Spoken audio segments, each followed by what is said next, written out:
First of all, has there been a bit of a sense of disbelief this week that you as a group didn't take anything from the West Brom game? Yeah, it was a tough 24, 48 hours after. Obviously, I was watched on the bench and didn't get on, but couldn't believe that we didn't pick up any points. I think we had enough chances to win 2 games, but for me, looking at positives, we're getting chances, and that's the thing. I think when you're not getting the chances and you're not creating things, that's when it's a problem. But we're having so many shots and so many chances that there's positives in it. So I'm sure that our luck's going to change. I mean, given the amount, the volume of chances that you created, does it feel at the moment like it is only a matter of time before you turn those chances into some points and get that first victory? Yeah, definitely. We're not downbeat about things. We had a good week in training, had good talks and good training, and the finishing ability from our players is not to be questioned. And I think once them chances start going in, a few results come and a bit of confidence come with the lads, then I'm sure them chances will get us results and we'll be all right. Because of course, when the team is on the kind of run that it is on at the moment, you do tend to start looking at every aspect of it, players, systems, everything else. Certainly the supporters are doing that. Are you as a squad and individual sort of scratching your head looking for different bits and pieces that you might be able to do differently to try and change those fortunes around?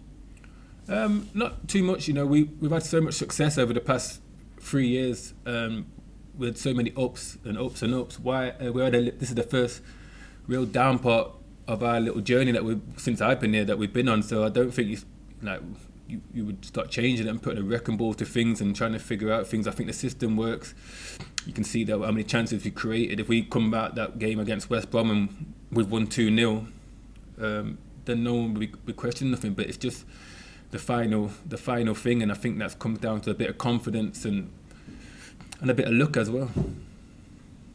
I mean, do you think people need to realise and kind of remember just how far the club has come in a very short space of time in reality?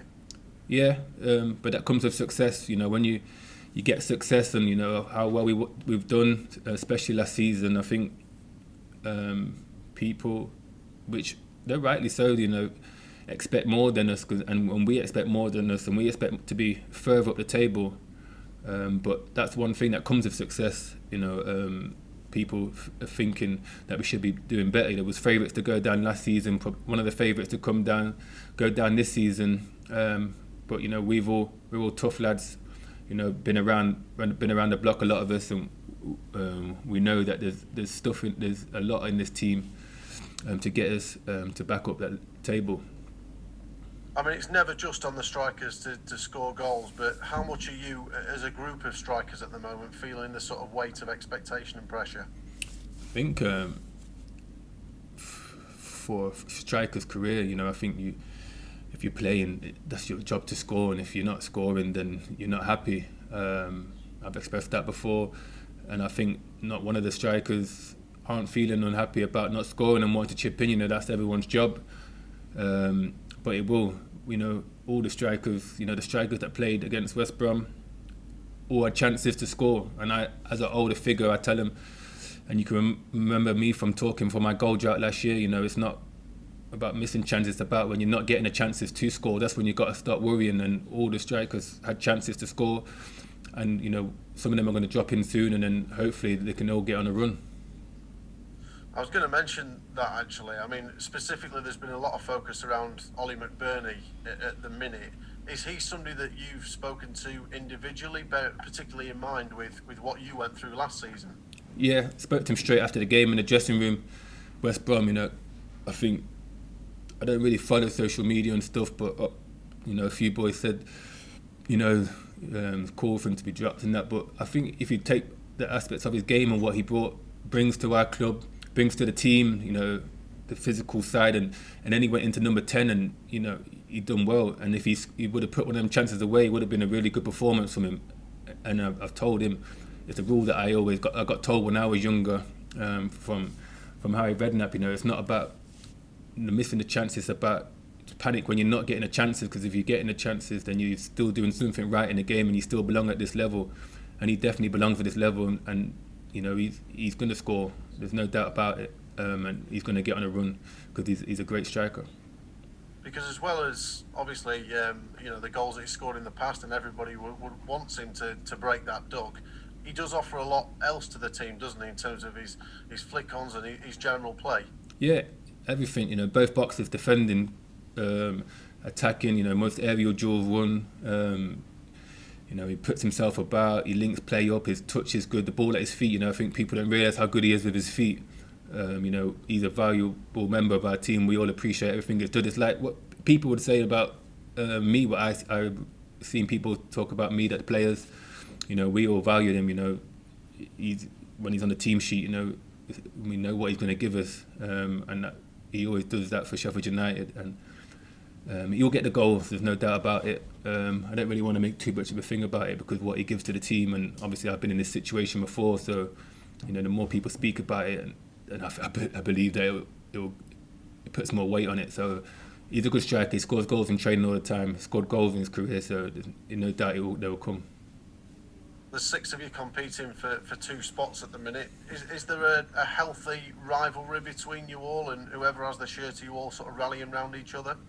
Yeah, 1,000,000%. I think after West Brom, it was me and the skipper that didn't get on or wasn't involved, and we're so vocal after the game. We're talking to all of them. Like I said, I've spoken to Ali, I spoke to Berkey and thought how well he did, and Rhian Moose, and as me and Skipper, the older ones in the team, we don't look at it as anything else than we want them to do well, and we want to give our experiences and give it to the young boys. We've got their fantastic group, and we want them to do well for the club, because if they're doing well for the club, then we're doing well at the end of the day.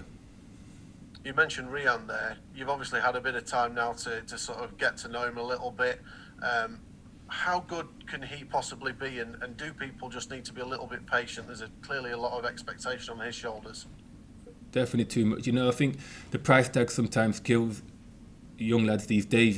He's a baby still, but with ability. He's small, but he can finish.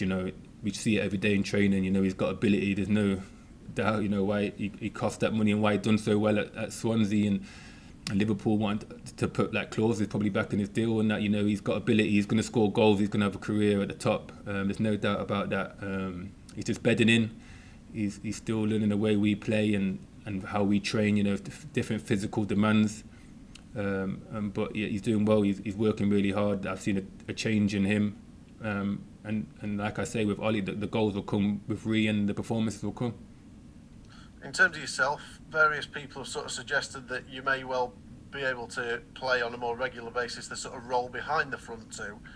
Is that something that you'd be happy to do, willing to do, if that was what was asked of you?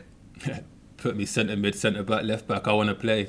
I'm one of them players. Yeah, I do like playing in that position, but it's not about me. It's about the team. I think we haven't really played that position since we've been in the Premier League.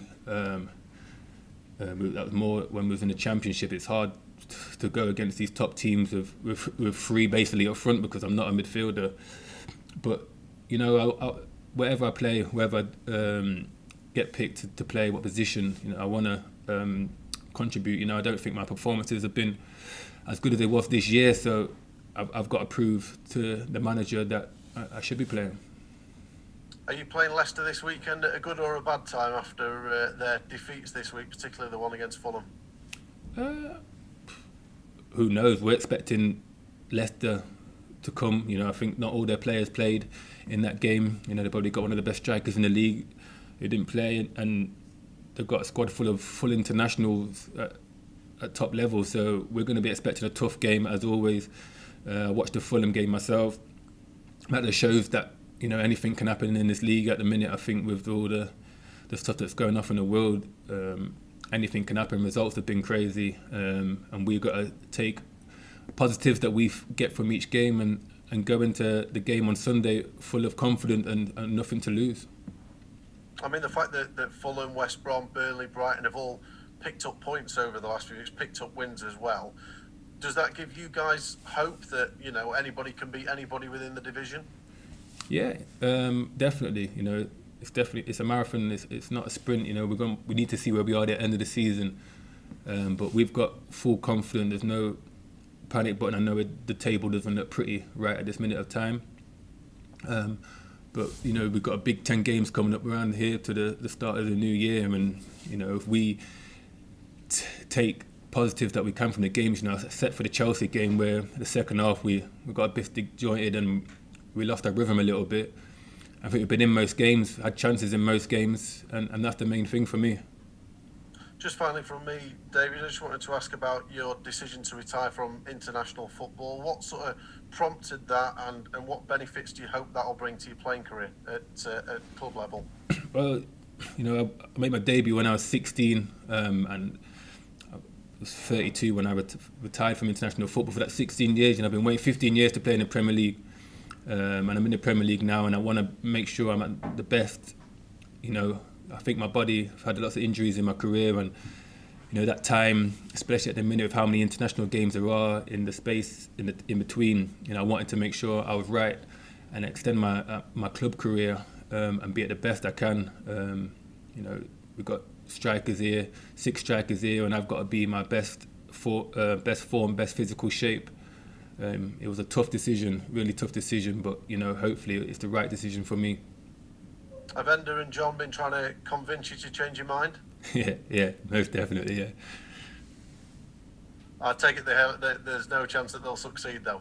Not at the minute. I'm concentrating on my club career. You know, I've made that decision and I'm sticking with it, definitely, because this is where I want to be, this is what I'm going to be playing, and I want to be at the top of my game and get back to playing at my best.